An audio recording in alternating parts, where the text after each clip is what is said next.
Hello, my name is Aaron Cavanagh and I'm the founder and editor-in-chief of Post-Burnout.com. Post-Burnout.com is a culture website dedicated to venerating burnt-out artists the world over. This is our website's podcast where we publish full-length recordings of our interviews, which are sometimes the unedited versions of our site's articles and at other times are exclusives. If you're a returning listener, thank you for coming back, and if this is your first time listening, thank you for checking us out. We hope you enjoy and consider subscribing, giving the episodes a thumbs up if you're on YouTube, or giving it a rating if you're anywhere else. It really helps us out. Thank you. Alright, in this edition of PostBurnout.com interviews, Chris Leckey, the frontman of the Belfast indie punk trio Mobwife, discusses the band's new EP, Rot. Getting nominated for Best Album at the Northern Ireland Music Prize for their debut record Eat With Your Eyes in 2022. His opinion on post-punk revivalism. How this band came together and how it differs from his many other projects. How this new EP freed him up to start getting political, and much more. On June 28, Mobwife will perform a launch gig for the Rot EP at the Union Bar in Belfast with special guests Loom and Broncos. Tickets for that gig are available in the description of this episode.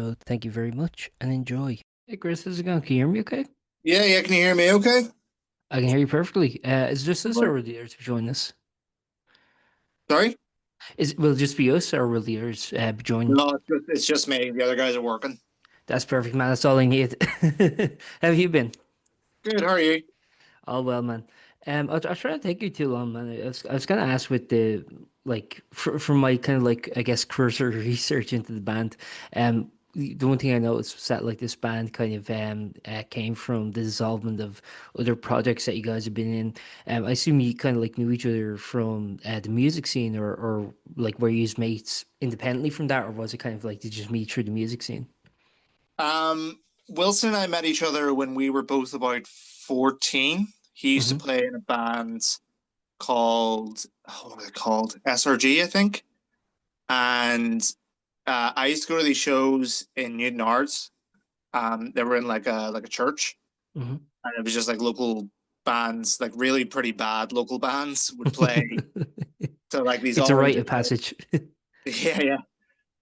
They play these little local shows. I think it was like a Friday night. You paid like £3, and you had to put down like your mum and dad's name just in case anything went wrong. Sure. We were all drinking like round the back of it every night, but yeah, I met him there because he was playing, and yeah, kind of kept in touch somewhat. And then we both went to tech together, and then from there we've kind of been best friends ever since. And we were in a band called Steering Field when we were like really young, like 17. And then that kind of dissolved, and then we were both in a band called Pigs as People, Mm. and that was going on for a while.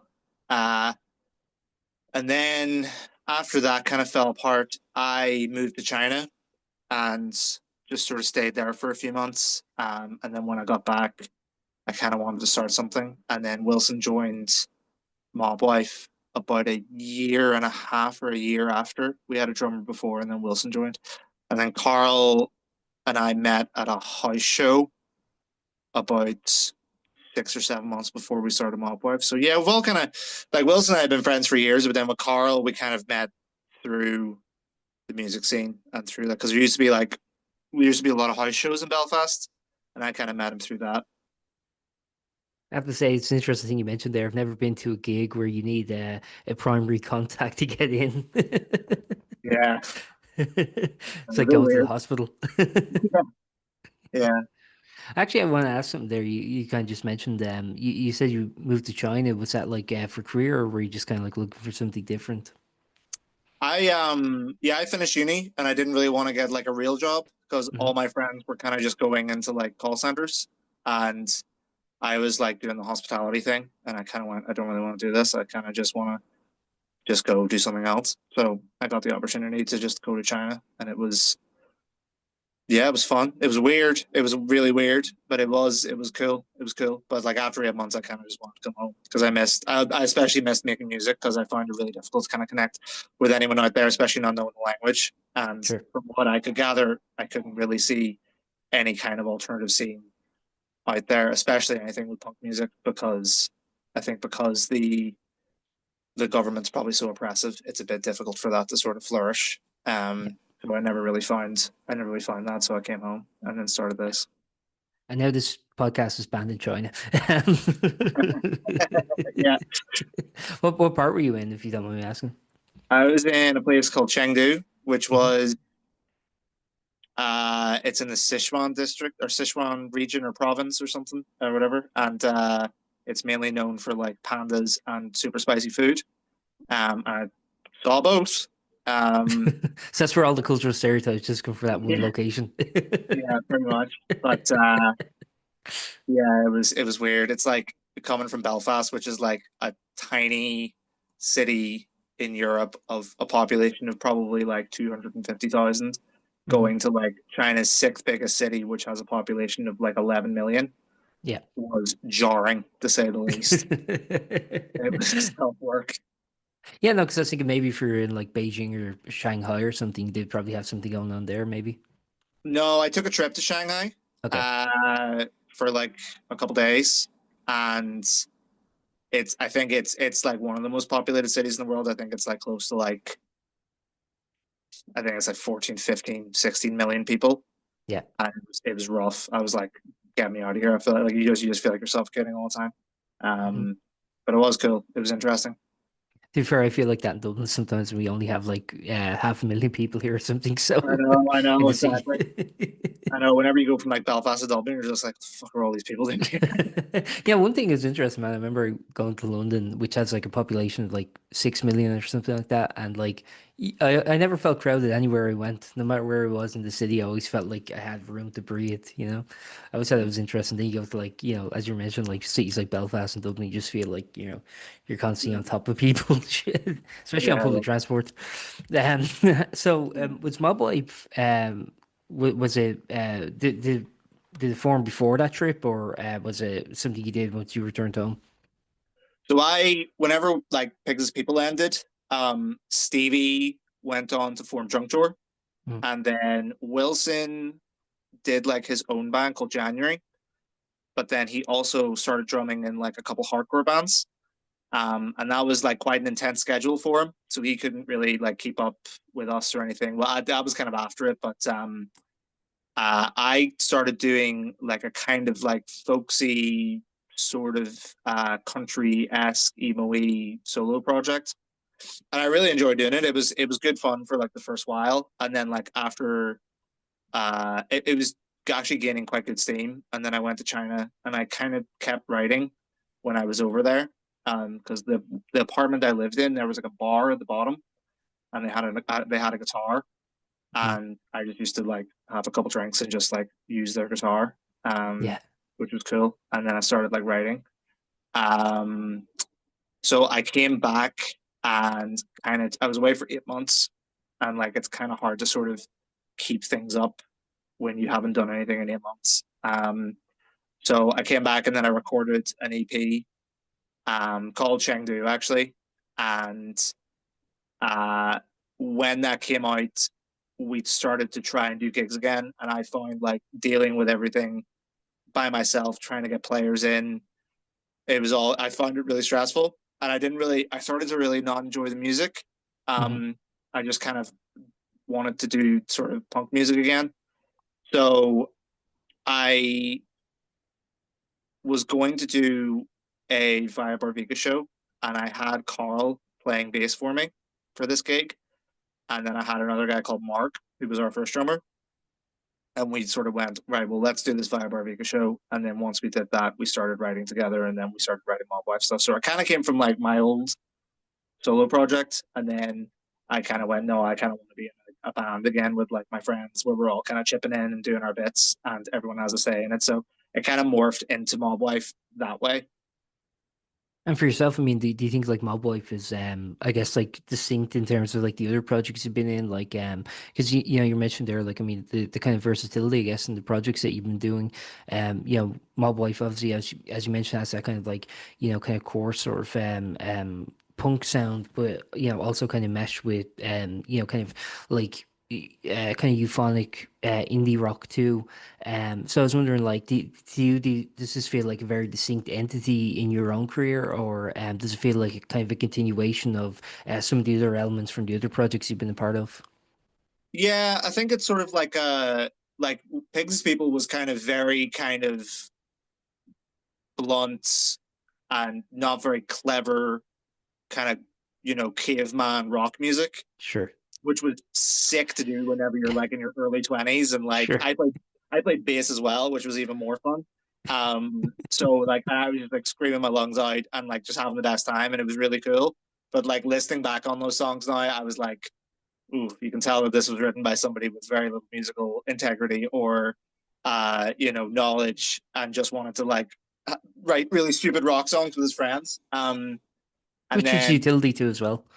yeah, 100%. And I thought we Yeah. did pretty well considering how stupid the music was, but it was good fun. Like it was very much like that time in Belfast was very heavily like it was like LaFaro and Axis of and like all these kind of like Yeah. well, Axis of not so really, but like LaFaro were like a really big influence at that time because like they were just writing like just big riffy sort of music, and like a lot of other bands, and we were kind of just riding on the coattails of that kind of sound.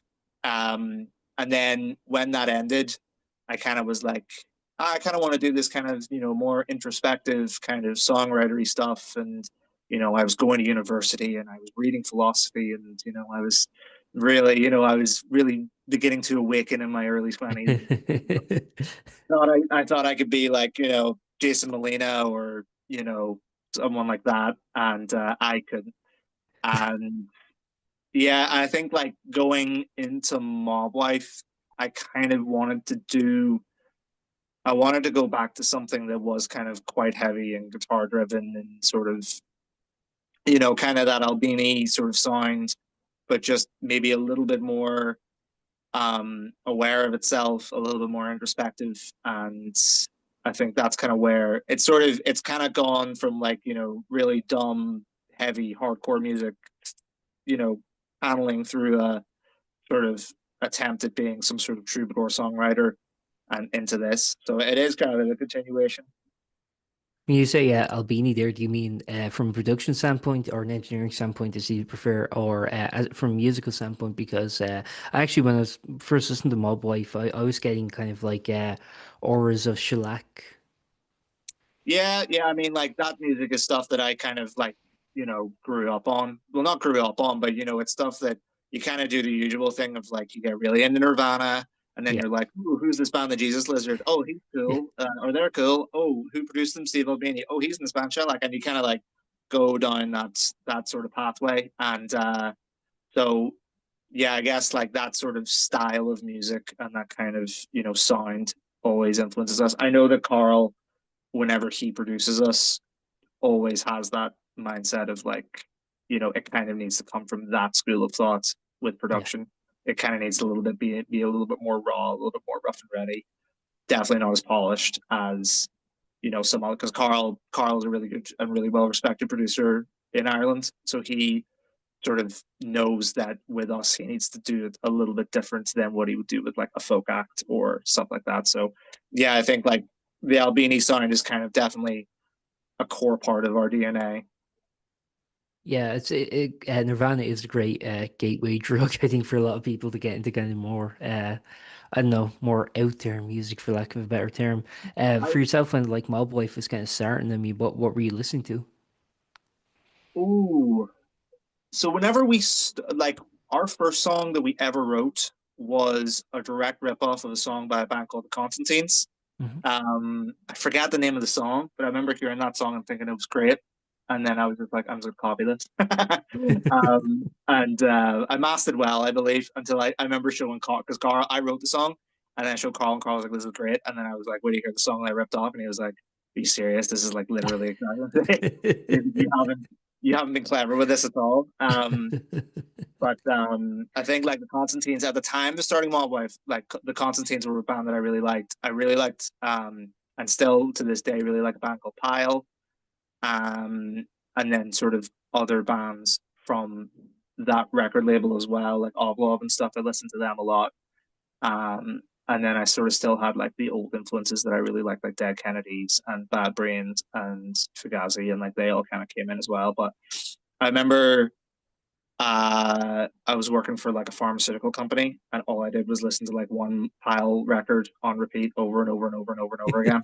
And I think they were like the real ones where I was like, yeah, this is the kind of stuff I want to do, where like it is rooted in a punk sound and it has that kind of more indie tinge to it, but it is kind of like quite artistic and sort of self-aware. And I tried to sort of mimic that and sort of take influences of that as much as I could.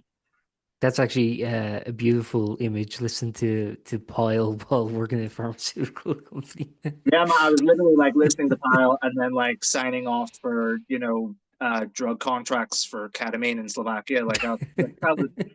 It was a weird time. Do you still have access to that, or no? No, Joking. no, no, definitely not. Definitely not. Barely had access when I was there. Actually, no, it's an interesting thing you were kind of mentioned there, like with the kind of I guess the mold of like the corporate world and like kind of like I guess countercultural music or I guess non-mainstream music for whatever lack of a better term. I was wondering like is I know for example like with Mob Wife like you guys all work and I think if I'm getting this correct there was a show and on Shaw in Dublin that you couldn't make because just real world kind of realities. Do you often find that kind of to be, I don't know, incongruous where you have to put on the professional face in your career and then go up on stage and just entertain a bunch of hooligans? No, not really. No, I don't really have that kind of like that sort of dichotomy in me. I'm not like the three of us are kind of like we are what we are and work is what we are on stage. It's not we Sure. we try to kind of just be, we don't try to sort of I've never really been one of these people where like I have like a stage persona and then I have like an off the stage persona and that kind of thing. I don't I kind of think that's kind of dumb. I just think like Yeah. you should just be who you are wherever, depending on if you're on stage or not on stage.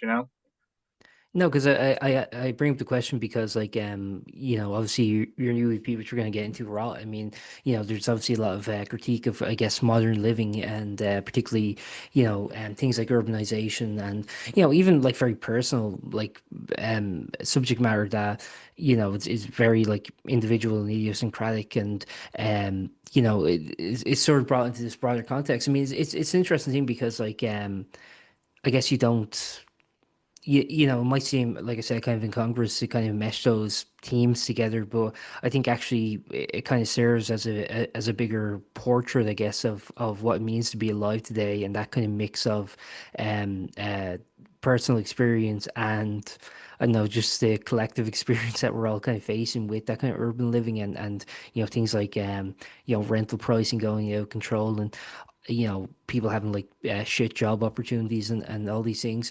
I was wondering for you, like, I don't know, like, do you think you get that kind of insight from, I don't know, just from that kind of corporate side of living, or has that kind of like, what kind of fueled your fire, I guess, in terms of like, this is what I want to write a song about? Um, Sorry, that was a yeah, long-winded question on my end. no, okay. It was yeah, it was kind of we had finished the album, and whenever we were writing the album and sort of recording the album, it was kind of COVID time. Wilson and I were living together. I was still working in a coffee shop. So it was kind of like the same as what I'd always done. And then I moved in with my fiance, and we were living in this like horrible, horrible, disgusting house in East Belfast, and I Mhm. couldn't do anything to like fix it. I would like call the landlord. The letting agency we had were awful. Like it was we stayed there for 3 years because it was cheap and we saved money and like we're out of it now. But like I think like that kind of showed how corrupt and horrible the sort of rental market was, and at the same time we were living there across the road there was a like a an old it was like an old what do you call it, like an old like tool shop, Mhm. and it was getting knocked down and then built into Airbnbs. Like I mean like the size of like what a two by two house in any sort of city, but with three apartments on it. Right. And I'm like, okay, I'm like that got built, and like the guy that owned it was like your classic example of like a slimeball real estate guy. Sure. And um I I started I got a new job and I started I still work here, but like I work quite a corporate job now.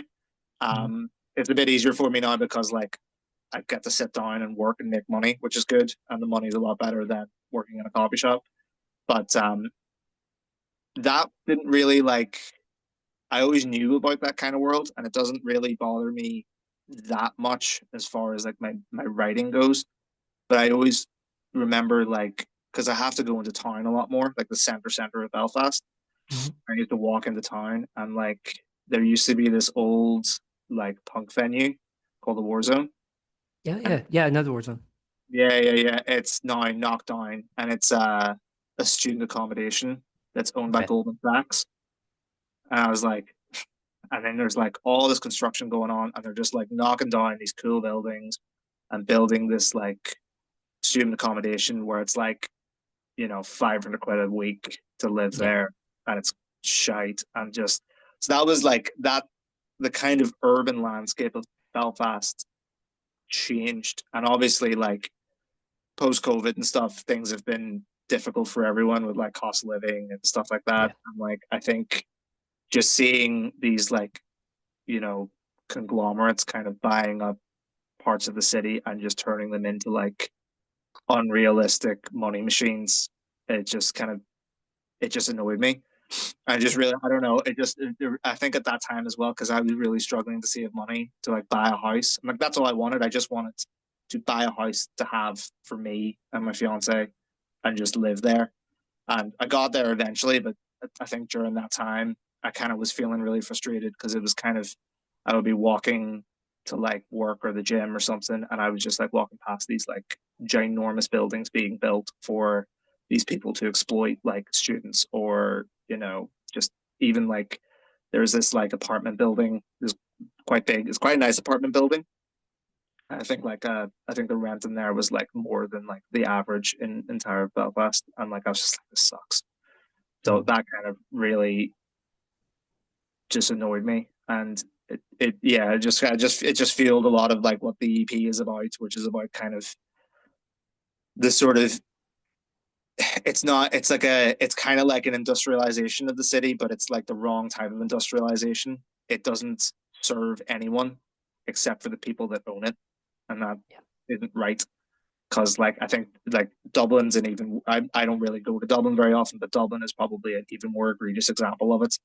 And I can Mhm. see Yeah, Belfast, it's pretty awful here. and it's disgusting. Like the fact that like areas like Ringsend are now like it's basically just Facebook land Yeah, yeah. because they just bought everything. Brewdog have bought a whole lot of Same stuff with up the there. Docklands too. It's just like the Yeah, complete. And the problem with that is like it's such a scenically beautiful area, but it's just exactly. these Yeah, gray buildings, and it's just like it looks Soviet almost. yeah. It's just like glass everywhere and like these like metal steps and Yeah, yeah. Just it's just not what I want to see, especially now that like things are even worse for people of like work that are working class or anything like that. Things are even worse for them, and the fact that you're seeing these people like walking past these ginormous student accommodation buildings that are walking to their house where they can't even afford to pay their gas bill. yeah. That's what kind of that's it. I just think that like we're going in the wrong direction in that way, and I never wanted Mob Wife to be like a political band. I just Hmm. never really saw us as being a political band or like kind of being a band that comments on politics. I think there are bands at the moment that do that really, really well. Like bands like Problem Patterns, that's their bread and butter, and so it should Yeah. be, and so it will be. And but that's not who I saw us as because I was like, who gives a shit what we think? But I think Hmm. like that sort of stuff like made me kind of want to write about it a bit more in a more sort of like comical way that kind of like pokes fun at it, which is like the way it sort of awakened a part of me that I didn't know because I was kind of struggling with lyric writing for a while, and I was just like, oh, if I just do this like kind of funny, like if I go back to like you know the old playbook of like Jello Biafra, who I love, and Dead Yeah. Kennedys and stuff, I'm like, it's there, I can do this. I'm like kind of tapped into that a lot more. Yeah. That's funny. Like, yeah, you mentioned Jello there. Like something like Less Than the Landlord is not in any way Yeah, lost its relevancy, unfortunately. yeah. I actually want to ask something based on that. So you were mentioning like incorporating politics and your feelings on that. There are obviously, as you mentioned, like bands who are like very educated on politics and who like someone like a Joe Biafra who would read leftist newspapers and would read books and kind of incorporate what he was reading into his song lyrics. And, of course, there are artists like that, who know what terms like reification means and all that, and are very up on like leftist politics and can critique modern living from that perspective. But for you as a listener, I mean, what do you think is kind of like, I guess, more important? I mean, do you think it is kind of people who are being studious and kind of didactic with their music, or do you think it's more important just not to necessarily have to be too educated on what you're singing about, but just to kind of express a visceral reaction to the dissatisfaction you're seeing with things like gentrification and things like that? Yeah, it's a good question. Thank I you. think that there are like I think that it's essential that there are some bands that sing about certain issues, but they have to be coming from that point of view. Yeah, Like I don't think that we should write a feminist rally song, you know, not because we're not feminists, but because we don't have those lived in experiences. yeah, But I do think that because I have the lived in experience of feeling like I'm being pinched at all times by landlords and real estate developers and, stuff like that, it's something that I feel directly affected by. And at the end of the day, like I've always seen music as a very cathartic experience. I don't do it for money. I don't really do it for the other people to listen to. I do it for me to get my kind of aggression and my feelings and my frustrations out and sort of putting it out into the world. And if someone resonates with it, that's cool. So I think like I know there's been examples where I've seen bands that try to kind of tap into the sort of political mindset in some way of other things, and it's kind of tone deaf because yeah, it's like you don't really know that. You're just you think you know that you think that that's something that will affect you, or you think that you have an educated guess on that, but you don't. So I think you have to be kind of you have to have those experiences, you have to have those feelings in order to kind of genuinely portray how the zeitgeist of it is, if that yeah. makes sense. It does, um yeah, because like you are, regardless, you can't really feign ignorance, I guess, if you're disseminating information for others to heed. mm, yeah, I Yeah, think that I'm not going to name names, but I've seen examples of bands here that kind of just will kind of try to tap into like a general outrage that everybody is outraged on and try to comment on it. And it's kind of about this thing of like, it's not really your place to really, yeah, comment on that. I think that, you should probably leave that for somebody else, yeah, you know, like it kind of, I don't know. I'm just like the reason that I write my songs is because I have these frustrations and I care about these issues and I know what these feel like. So I'm going to write about them and get my frustrations and feelings out about them. yeah. One of my favorite lyrics regarding that, I don't know why, it's just it kind of a mantra for me. There's this the band Cracker, they have a song called Teen Angst, and one of the lines is just I think I'll leave that up to someone wiser. And I think that's just great advice for musicians. Like you singing about like how all these like great lyricists like Bob Dylan and Leonard Cohen and stuff can really tap into the zeitgeist and into a generational frustration. I think I'll leave that up to someone wiser, and I'll just sing my songs about that. I just think it's a great I don't know, a great thing to keep in mind. I think there's a quote from John Darnielle from the Mountain Goats Yeah. where he's kind of I can't remember the context of it. It's just him talking about like all of these bands and like all their lyrical content, and all he says is just like, "Good luck to all bands." I just know that. I That's think a that's very just funny. diplomatic approach. Just good luck to all of them. You mentioned there too about like kind of with the music you're doing. I mean, it's for it's for you first, and if other people, I guess, like it, that's good too. But your debut album that came out in 2022, You Rise. I mean, that was like nominated for Northern Irish Music Prize. So when you get like an accolade like that, or even just like a nomination for an accolade, I mean, is that vindicating to you, or is it just kind of like, oh, cool, I'm just gonna go about my day? No, it was genuinely unexpected, to be Yeah, honest with you. Like whenever we were like we got nominated for that, I was like, cool. We're not going to win, but very good. It's Because like just nice to be nominated. I think it was Robocover won that year, and like they're like really good friends of mine. I used to live with those guys, and Yeah. like it was so funny. Like see, because like we were both living in the same house, and my bedroom was below Chris's studio where he would have wrote a lot of the songs, and I was just like listening to him writing like some of those songs through my ceiling, and Yeah. then like I was trying to write like what would eventually become our album like below him.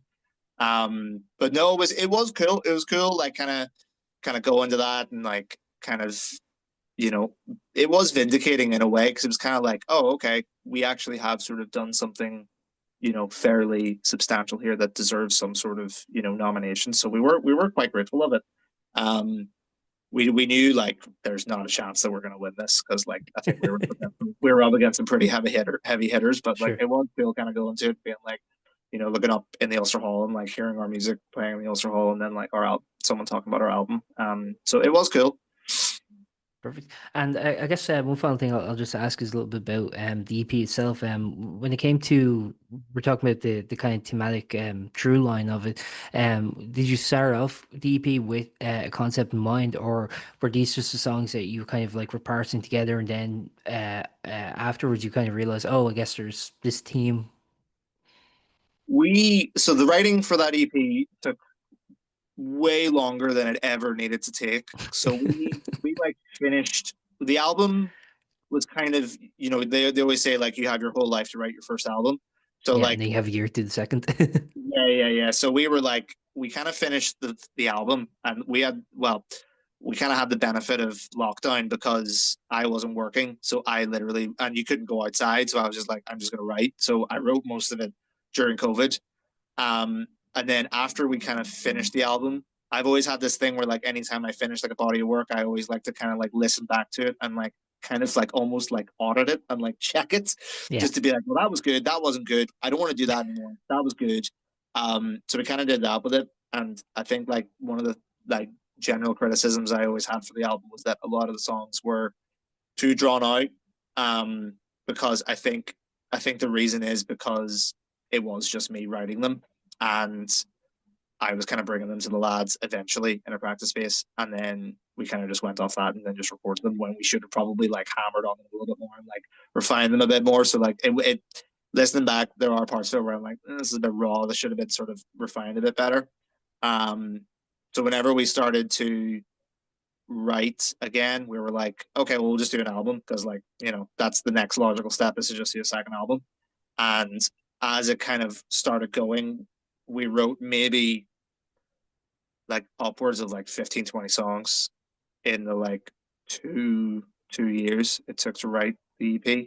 And then these five were the ones, honestly, probably towards the end, were the ones that we were like, okay, this is it. So it took a long time to actually like write a lot of the music because we were trying to sort of refine it and refine it and refine it and refine it. And I think we got to the point where we were like, okay, I think these are good. And then when it came to kind of lyric writing, I just kind of tapped into those feelings we mentioned earlier, and had a pretty good result from it. And yeah, but yeah, it just took way too long to write that EP. It took way too long. Do you think that meticulous kind of combing over everything and as you said, kind of auditing it and making sure it's kind of up to a standard that you're content with, is that based on, would you, I don't want to put words in your mouth, but is that based on, as you were mentioning earlier, kind of like listening to some of your older projects and kind of feeling that the music was sort of sophomoric or wasn't to the quality that you're satisfied with? Is it, in a sense, kind of future proofing it for future Chris to kind of like listen back to and go, yeah, we did a really good job with that one? Yeah, it's like I am the biggest critic of this band ever, and I will Yeah. always be the biggest critic of any music I ever write. So like I think I remember so now that we finished this EP, we kind of didn't have any gigs. We are like, oh well, we'll start writing again. And like I was like, well, let's go back into the demos that we did. And I was listening back to like a couple of demos, and I was like, guys, these are really good. Like these are really good. Why did we drop these? And they're like, you fucking dropped them. You told us to not do them. You said they were bad. And I was like, oh, shit. So yeah, it is You me. can't always get it right. I know. It's always me, and I always like because like I think we had one demo where I was like, "This is great," We were honestly thinking about like quickly recording it and then sticking it onto the CP, but we just didn't have the time. Um, but yeah, so it is mainly me just like being too harsh on a lot of the music we write, and it's something that I'm being very conscious of in the next stage that we take is to be like, okay, we can like you can have like a song with three chords. Don't worry, it's not the end of the world. So yeah, I just get too wrapped up, and I think like sometimes I get a bit wrapped up, sort of thinking like I need this to be artistic. I need this to really, and it's like it doesn't. It's like it's just punk music. It's fine. Well, I think it's more than just that. I think it is actually really it, I don't know, it's really sophisticated. I mean, it's really like, you're mentioning in the press release like Mets being like an influence, and that was something I really noticed. And like obviously Fugazi, I mean, you listen to like some of those old Fugazi records, man. Like Red Medicine in particular, it's just like it seems to me like just so like contemporary. I mean, it seems like so contemporary, it's almost futuristic. It's like I don't know, just so like beyond kind of like what a lot of artists even today are kind of doing. It's really so layered. I think of like a song like Bedford Scrapping in particular. I'm like, Jesus Christ, I don't know how anyone recorded that back in like 1995, you know? I think that record could come out like tomorrow, and it would be Yeah. like considered modern. I think I like Red Medicine's one that I never really go back to. I'm more of a which one am I? I'm more of an In on the Kill Taker guy. That's That's a my good one too, yeah. my go to. That one, or I do like End Hits, and I do have a soft spot for the argument. I think it's pretty. I think it sucks that like they ended on the argument because I think if they kept going that direction, we could have had some pretty interesting Fugazi records. But Red Medicine is always the one that's like the weirdest one. And I think it's the one that a lot of the fans hated when it came out because they were like, "What is this?" Oh yeah, I understand that, but like I still think that one is like Yeah, so amazing. I think history has been kind to it. yeah, oh yeah, yeah. I think like going back on it now, I think like a lot of it, well, like especially like bands like Mats, you can hear a lot of Yeah. that in Red Medicine. I think like Mats are like one of the only bands that all three of us actually like love. Yeah. Like I think there's only like I'm trying to think of like a band where like all three of us are like in on them. Mats is one of them. We all really like Corn. Um, I wouldn't have guessed that. no, I think literally that's like I went through a real phase where I went back listening to like a lot of Corn because I hmm was like, see that first Corn record was came out in 1994. Yeah, That, yeah. that's That's the one crazy. blind on, isn't it? Yeah. Yeah, like that's Yeah. like that's insane. Like imagine like in 1994, like literally in the middle of grunge, and then Blind comes on. Like I think it's great because I love bands like Mr. Bungle and stuff. So I Yeah. can see like Korn as being like kind of a continuation of that in a way. So yeah, yeah. So I think Korn and Mats are the only two bands I think that we are all like, yeah, this band's good. Oh, King Gizzard as well. We all really like King Mm, Gizzard. So yeah. yeah, those are the only three bands we think. Now I gotta ask now, do you think Mr. Brungle's the best Mike Patton project? Ooh, I don't know because I think a lot of his projects, like I love Mr. Bungle, but I don't like. I really like California by Mr. Bungle. I'm a bit of a light Mr. Bungle fan. I Okay. can't go. I'm not like super heavy into them. I don't like the like really avant-garde second album, and the Circus Music album is also a bit weird. I do still like it, but like I really like California. I think he's more of an albums guy for me. Mhm. Like I think like California by Mr. Bungle is like one of the best records ever made. And then I love Angel Dust by Faith No More. I think it's Yeah. like untouchable. And then some of the Phantom stuff is good. Um, and then like the newest Mr. Bungle record is also really good, where he was like, because they used to be like a thrash metal band, hmm and then he was like, they recorded a demo, and they were like, we just wanted to be Slayer, and then Dave Lombardo was like, I'll record that demo with you, and he's like, okay, sick, we're just gonna record it again, but with Dave Lombardo and Scott Ian. No, yeah, I think Angel Dust is probably their best record, but I do it's a contentious one amongst fans apparently, but I really do have a soft spot for King for a Day. I think I It's actually think good. it's a good record, but like a lot of people I think at the time were kind of dismissive of it because like, oh, it just sounds like everyone else. But I'm like, I don't know, man. Like some of those songs are just amazing to me. No, it is good. The record after that, which is like album of the year, is that what it's called? I think Before, it before is. Is that the one with the guy on the front cover, kind of like looking over the ship, if I yeah, it's remember the not good. details correctly. Yeah, It's I not do like good. that song. What's the one? Dun, dun, this is getting older, so I can't think of the name of it off now. But I do think that's a good. So I don't know if it was like a single off or if it's just an album track, but that one stands out. It's like a particularly good one. I can't think of the name of the song now off the top of my head. I want to ask just two fun things. Well, I want to ask one thing and then I just want to plug your gig that's coming up at the launch gig for the EP. But you know, we're like now I think like seemingly across the world, like in Ireland, in the UK, in the United States, kind of all over. I think post-punk now is sort of becoming this sort of in vogue trend. Um, how do you feel, kind of, I guess, like post Idols, post all that? The stuff you're doing with Mob Wife kind of distinguishes itself from everything else that's out there now. I yeah, I can't I just can't get behind it. I think there are some bands that are kind of in that kind of post punk sphere that are quite good, but generally I've just never I just think that post punk is like the laziest type of music you could write And because it's become a very nebulous term. Everyone's post-punk now. yeah, I really I we've been called it. I hate it. Like it just like whenever like Joy Division and Pill and like all those bands did it, it was cool. And like the Yeah. Fall, whenever they did it, it was groundbreaking. It was a continuation of like a really groundbreaking genre, and it kind of continued it next. And then in the early 2000s, the Strokes and Interpol and all those guys did it. So yeah, of course, the third time round it's going to work. It's so lazy. Like, yeah, of course, idols are going to do well. Of course, Fontaines are going to do well. It's worked before. It's worked so well. So I just can't. I can't get behind it, and I hate like the sort of like the kind of like Gilliban sort of worship that happens. Mhm. Like, I think whenever I first saw Gilliban, it was maybe like 2014, something like that. It's for the Yeah, they've first been album. going for a while. Yeah. It was for their first album. They played a gig in Bar Sub, and I remember watching that band and being like, "I've never seen anything like this. Yeah. This is the coolest thing ever." And they're from down the road, and this is like the most unique thing. There's only like every time I see a band from here where I'm like, I've never heard anything like this. It's so exciting. I had it with them. I had it with Just Mustard. I had it with Problem Patterns. I had it with So Watch Me Far, and I had it with Faro. I had it with I, Robocover I actually. I would say Just Mustard really do stand out to me in the sea of post-punk coming out of this Well, country. yeah, I mean, it's more, they have that more kind of like, sort of, what would I call it? Kind of more like dream poppy, sort of Yeah. like atmospheric kind of tinge to it. I think Just Mustard are really cool, but there's bands now that are just doing that, like, you know, trying to do techno with guitars and calling it, like, apparently that's post punk now as well.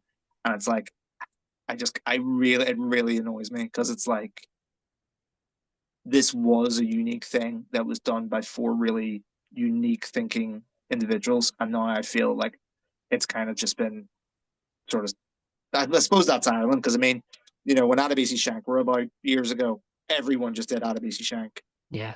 um, and now it's just like it's the same with Gilliband, it's the same with Fontaines. Like it's just that's what's going to happen. It's because Ireland's such a small country, and like when people are hungry for something, they want more of it.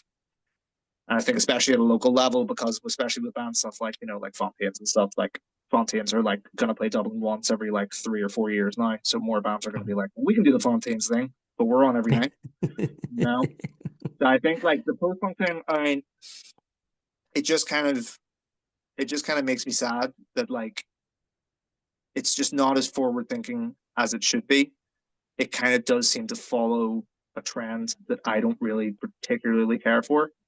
Yeah. Um, And I don't know. Every time I've never gone to see one of those bands and go like, oh, this is great. Like this is what I want to see. And yeah, I'm kind of done with it. I think a lot of people are kind of done with it as well. I think a lot of people are kind of like finished with it. And I mean, we'll see what happens. I mean, there's a cool band from here at the moment called Strapped to Rise. They're Yeah, kind of they're sick. I've seen them a few times. They're amazing. yeah, they're kind of doing like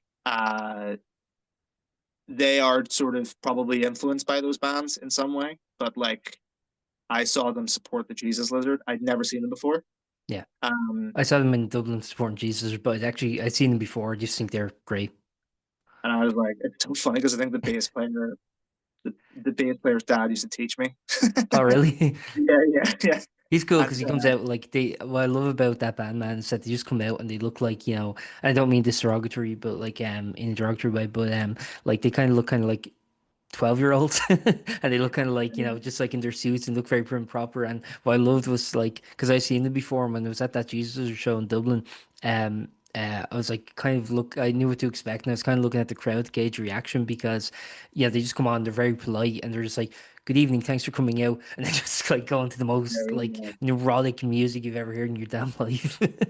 crazy. Like it was. I remember. I only caught like the last three songs of them, but I was like, Yeah. this is sick. This is cool. And these guys are young as well, so it's not Yeah. like, this is the final product. There's definitely like there's gonna be stuff coming out that's gonna be really really cool. So Yeah. I do really like that band.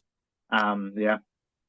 Yeah, what's interesting too, I mean, like, talking about punk rock, as you were mentioning, bringing it back to like, kind of when it first kind of emerged. I mean, you actually look at those bands that were like in the UK and the US at the time, like bands like Wire, Gang of Four, Joy Division, Pill, Television, Mission in Burma, all those bands. I mean, like they're so distinct. I mean, I'd say Mission in Burma and Gang of Four quite similar, but other than that, I mean, they're like so idiosyncratic and just themselves. I mean, that's one thing that's kind of like missing is that like I think people are so like divorced from punk rock now as just like as an ethos rather.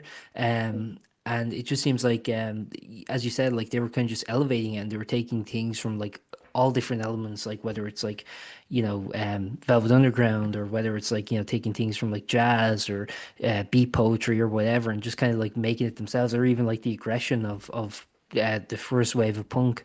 It seems to me that like to be truly punk, post-punk, I guess, is to kind of take that ethos and sort of incorporate your own individualistic interests and kind of prose and all these kind of elements, if that makes sense. Yeah, I think people are probably just looking to get gigs, and like if you sign if you That's sign fair. like if you want to get a gig, you want to get radio play. Radio play means money. Gigs mean money. Money means you can do more things. Like money is harder to get, and things are more expensive to do. So I think if you have that signed, you're gonna get more gigs, and you're gonna be able to sort of sustain yourself a little bit longer. But I think like I do worry sometimes that sort of uniqueness is kind of being beaten out of people, because I think that every band that I've seen from Ireland that are like truly unique and truly themselves are the ones that I think are the best and the ones that I think should be elevated and should be celebrated. Like we talked about bands like Stratford Rise, like bands like Robocobra, bands like Junk Drawer, bands like Problem Patterns, like those bands are ours. And I think like there should be a broader effort by, you know, funding, and I know funding's hard to get these days, but I think there should be a broader effort put in to make sure these bands are like kept as ours and promoted as ours. And I feel like sometimes that some bands kind of get given the they get given the hand, that the hand goes out to them because Yeah. they have that sound that they can then you know give to the UK or give to the US or give to Europe, and like that's kind of something that I kind of worry about. Like sometimes I think about like, oh, what if I wrote like, something that was a little bit more like this? Would it be, a bit easier? But like, it sucks. It kind of like, I do feel like there are bands that just do get kind of pushed aside. Another great band from Dublin Search Results. Oh, they're great. Yeah, yeah. They're amazing. Like, again, another band that are like really unique. I Totally. interviewed them one time, and again, like all the press was like, post punk, and they were like, we don't even know what post punk is. We just get associated with it. It's just such a buzzword. Like it's just such a stupid buzzword that like the UK just loves to use because it's like, oh, do you remember Joy Division? Kind of like that. It's like, no, nothing But like no one that. actually sounds like Joy Division. That's the thing. No No one's one's fucking actually, Joy Division. yeah. No, and anyone that sounds like Joy Division, Even New blow. Order don't sound like Joy Division. Yeah, even New Order don't want to sound like Joy Division. Hmm. Like anyone that sounds like Joy Division sucks. But Joy Division are great. Like it's Yeah. that's the thing is like, and I feel the way with like bands that sound like, cause like everybody wants to sound like the Fall. Everyone is like, Yeah. oh, the Fall. I want to sound like the Fall. I want to sound like the Fall. It's like you're never gonna sound like the Fall. The You're Fall or not the Marky Fall. Smith. Yeah, you're not Marky Smith. The Fall or the Fall. Leave them alone. Like just do Yeah. your own thing. So yeah, I think there's a lot of imitation going on, and I think that also sort of social media has changed a lot in that it's sort of like you need to get people's attention very, very, very, very, very quickly in order to keep it. And I think if you have a sound that is similar to something that people know, they're more they're more likely to latch onto it. So yeah, Get in now before the bubble bursts, and we need a new originator, I guess. Final thing I just want to say, I want to plug your gig, launch gigs at, correct me if I'm getting any DC details wrong. So the EP is out June 6th, and the launch gig is at June 28th at the Union Bar with Broncos and Loom, two excellent bands.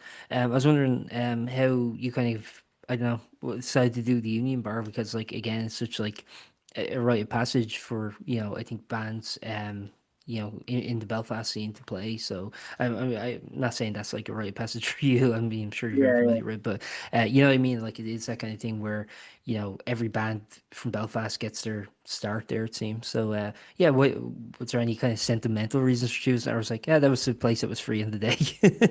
Well, it's a little bit of that, to be honest with you. Like, I mean, venues are kind of hard to come by now in Belfast. Like, there used to be more. Yeah. Some of them are more expensive. Ulster Sports Club is the place where many people play in Belfast. Mhm. That's kind of the place that just it's easiest. It's in town. Everyone goes to the bar anyway, so it's It's good to kind of put like on the a bit there. Belfast equivalent, like Workman's or something here. Exactly. It's almost exactly the same. It's Yeah. that kind of like trendy bar that people will go to regardless, and sort of close enough to other bars that it's not that bad. Whereas the Union is like more outside of the city. It's like down near the uni. Mhm. Um, the we went there because we went. Me and Wilson went there about a month ago because his brother-in-law was playing in a band, and we went in, and it's this tiny, tiny, tiny little box. Kind of great. Um, but we were like, "Oh, should we go to the bar?" Like, because there was like a bar to the side, and like we're both 32, and we walked in, and we both genuinely looked like we were like two dads coming to collect our son. Like, we were like, we are way too. Because I was like, I'm going to a smoking area here, and I was like, Yeah. whoa, I'm way too old to be here. But it's cool because like the old students union, where like it was, so they knocked down the students union that I would remember when I was a student, and they've built a new students union. But the old students union was kind of like where I cut my teeth as well.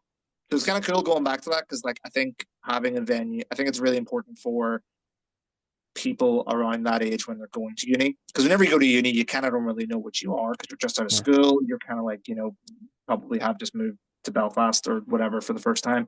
So I think like having venues in that area were cool. I remember whenever we were in Pigs People, one of the last shows we did was our album launch, and it was in the old Mandela, and it was sick because it was in the middle of Freshers Week, and we had like a load of students there, and like it was really cool. So I think it's gonna be cool going back there. It's nice to see that there's another venue, more importantly, in Belfast that people will hopefully go to.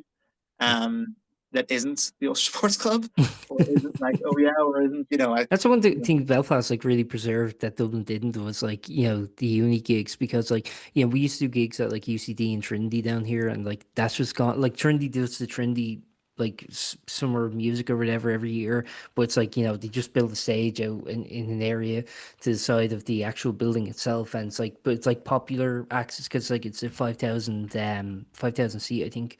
So it's kind of good for that kind of like mid-range band who aren't big enough for the arenas but are too big for the theaters, kind of. And I think like, the preservation of like music venues for, in universities, because like, it really is like from a promoter's perspective, it really is people who work for student unions who actually kind of, for the events officers, they're the ones who actually have a bit of dosh to actually put on bands, you know what I mean? Yeah, and at the end of the day, it's like the uni's not losing any money because they're still going to get kids in drinking. You know what I mean? Like, Yeah. and that's the main money maker. But I remember whenever I was playing Dublin about 10 years ago. No, I'm trying to remember that it was a Sweeney's on Dame Yeah. Street. Yeah, it's gone Remember? now, yeah. Yeah, it's gone. It was a bit of a kip, but it was still pretty fun. And then there was like, what was the name of the like hotel which was beside it? The Mercantile, The Mercantile. Remember, you used to that's do gone gigs in the too. Mercantile I think Club. Yeah. they're rebuilding it actually. I was in Dublin. I was in the city centre recently, and they had like a thing like, the Mercantile come back or so. I don't know. I Right. don't know. I, it's weird because like actually you mentioned the Mandela Hall there, and that's like something where people have like such like memories and association with that. Like that was like every like touring act kind of like went there. If it wasn't the Ulster Hall, it was the Mandela, and then they try to rebuild it. And I know I don't know your perspective on it, but like speaking from other people I know from Belfast, like just kind of like yeah, it's kind of nice to ceremoniously have it back, but it's just not the same, you know. Well, I remember like, oh God, I don't even, there's probably gigs I saw on there that I can't even remember. I used to be really into like metal, and like all my friends are really into metal. So I saw some pretty bad metal bands in there. Saw like Dragon Force. Oh I well, saw, I saw Trivium, okay, a real it's deep not cut as one. bad. Tribute No, is not as no, bad as Trivium were Dragon good. Force. Trivium were Yeah, good. Trivium were still good. And yeah. then, oh, who was supporting them? Turisas. Do you remember Turisas? No, I don't actually. They had a song called Battle Metal, and they dressed Okay. as like sort of like Celtic warriors. They were fun. And I saw Porcupine Tree in there. Oh well. I actually Yeah, never knew they played here. yeah. They play. That was a long time ago. I think I was maybe about 16, so Okay. good while back now. And then like obviously a lot of like bigger local bands. So I saw like So Much Before in there a few times. Yeah. I saw just so many, and then played there a lot as well because the old Students' Union had the Mandela, which was the big room, and then that was also like for like the big club nights. And then they had the side of that bar sub, which was like a smaller, longer bar, which was kind of like like in a club night where it's like you have like the big main dance floor and then Yeah. there's like a quieter bar. But they also Yeah, it's used to like run. like it's like Manchester Academy 2 kind of thing. Yeah, so they had like a smaller bar, and then at the top of the Students' Union was the Speakeasy, where Yeah. like that was where a lot of the local gigs were, and that they were some of the best gigs I've played, some of the best gigs I've been to, just like so good being up there. But I've been to this Mandela, the new Mandela once. I saw They Might Be Giants in November there, and it was cool. I mean, like it feels like a sort of like really modern mid-sized venue. Um, it kind of reminded me of kind of like the Button Factory, kind of that Yeah. size, maybe a little bit bigger than the Button Factory, more like Vicar Street sort of. Hmm.